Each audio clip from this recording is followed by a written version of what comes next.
Hi, I'm Jennifer Allen, and I'm a third-year PhD student at the MIT Sloan School of Management. And today I'll be presenting a paper titled Birds of a Feather Don't Fact Check Each Other, Partisanship and the Evaluation of News in Twitter's Birdwatch crowdsourced fact-checking program. So as background for this project, in January 2021, Twitter introduced Birdwatch, its community-based approach to misinformation, and invited users to apply to participate in the pilot program. And so the basic high-level goal behind the program was to create a community where ordinary Twitter users could apply to join Birdwatch. And then once they were accepted by Twitter, help identify misleading tweets on the platform.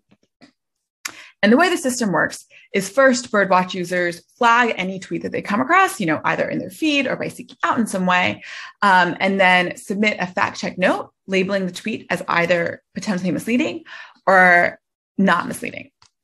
So in this example on the right, a birdwatcher has flagged the tweet on the top as potentially misleading and then written a short explanation justifying their reasoning for calling this tweet misleading.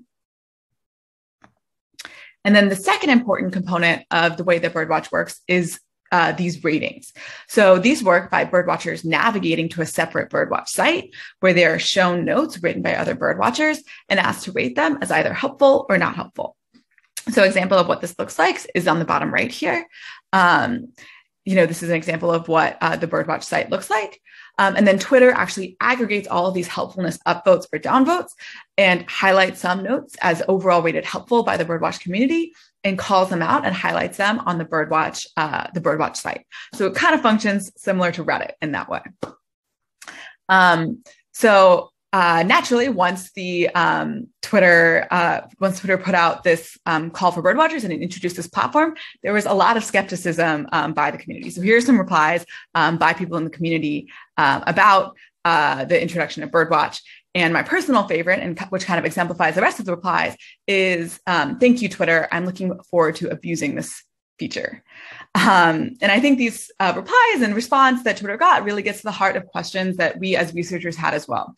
So, obviously misinformation on Twitter is a problem. In an ideal world, Twitter clearly hopes that empowering users to identify that misinformation and help identify that misinformation could function something like the picture on the left, as some sort of recent debate or marketplace of ideas where the truth wins out. However, social media is not an ideal world, as we well know. And as the response to the announcement exemplifies, there's a really genuine worry that people will not engage in this opt-in platform in good faith. And it'll function more like the picture on the right, where people call political content from across the aisle that they don't agree with fake news. And so that's the question that we as research were really focused on this work and really focused on understanding about the Birdwatch platform is how does political partisanship shape users' participation in Birdwatch? So, to what extent is it important? Is political partisanship important in the tweets that birdwatchers choose to flag as misleading, and then the fact check notes that they choose to rate as either helpful or not helpful? So now moving on to the actual data sets that we worked with for this project. So the first important data set is the data set of tweets that were actually fact-checked by Birdwatch users. So important to note here that topic models showed that most of these tweets were either political or about COVID. And in fact, the top Birdwatch accounts were AOC and Marjorie Taylor Greene, who are Democratic and Republican congresswomen respectively. And so a lot of political content being fact-checked on this platform.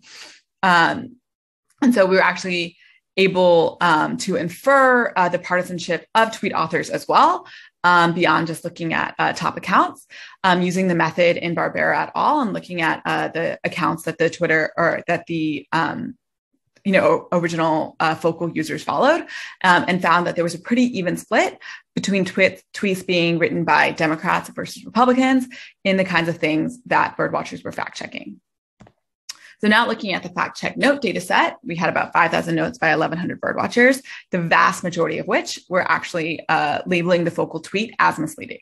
And so it's clear that this system is functioning as a sort of flagging system for tweets that birdwatchers are identifying as potentially misleading.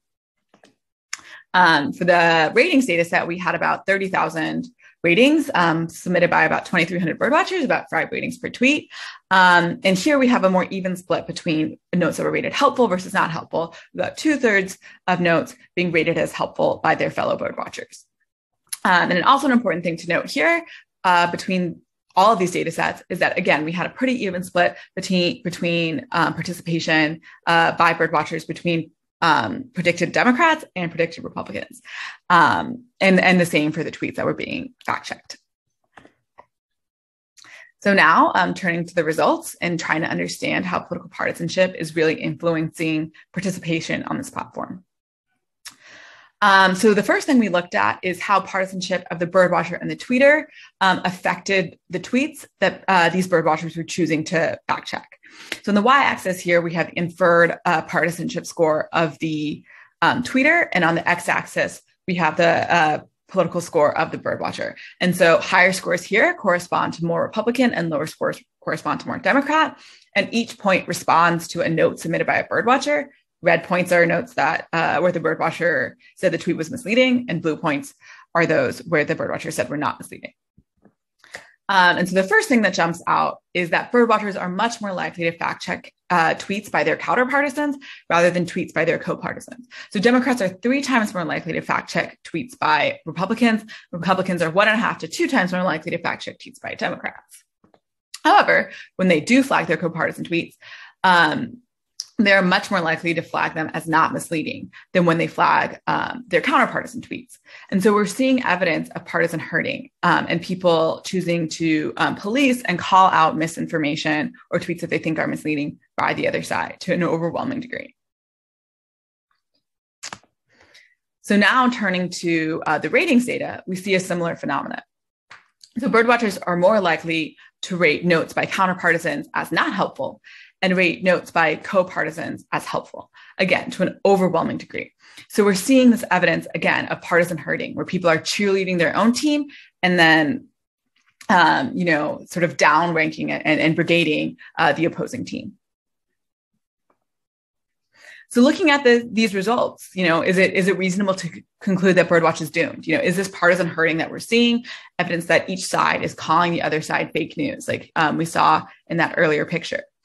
And I think our initial preliminary results suggest, maybe not so fast. And so to evaluate this question, we actually had 2 experts fact check 111 of the tweets and actually found that there was a high level of agreement between the tweets that the fact checker said were misleading and then the tweets that the most helpful birdwatch note said was misleading. And so, there's about 82% agreement between the birdwatchers and the fact checkers. And thus, it doesn't look like birdwatchers are necessarily indiscriminately calling content by the other side fake news. And it looks like it's possible that birdwatchers are actually policing misleading content written by the other side, although, of course, more research is needed to be done. And just some final thoughts, just to sum up kind of the phenomenon that we're seeing here with this project. First, as is obvious, shared partisanship is a big predictor about which tweets birdwatchers are labeling misleading and which fact check notes they're rating as helpful. And, with this in mind, it seems like partisanship and the desire to scrutinize the other party's content is really serving as an important motivator, which is driving people to participate in Birdwatch, this opt-in platform in the first place. However, despite that, most tweets that are getting flagged by birdwatchers are actually also marked as misleading by fact checkers as well. And so it's too soon to conclude that, Birdwatch is a failure or that it's a success based on the partisanship herding that we're seeing. So it's possible that people are just calling out misinformation by the other side and cheerleading their own side, but not in a way that sacrifices accuracy. Although, as I mentioned earlier, those results are preliminary and more research is needed. And so with that, I'm going to sum up. Thank you so much. I'm looking forward to the conference.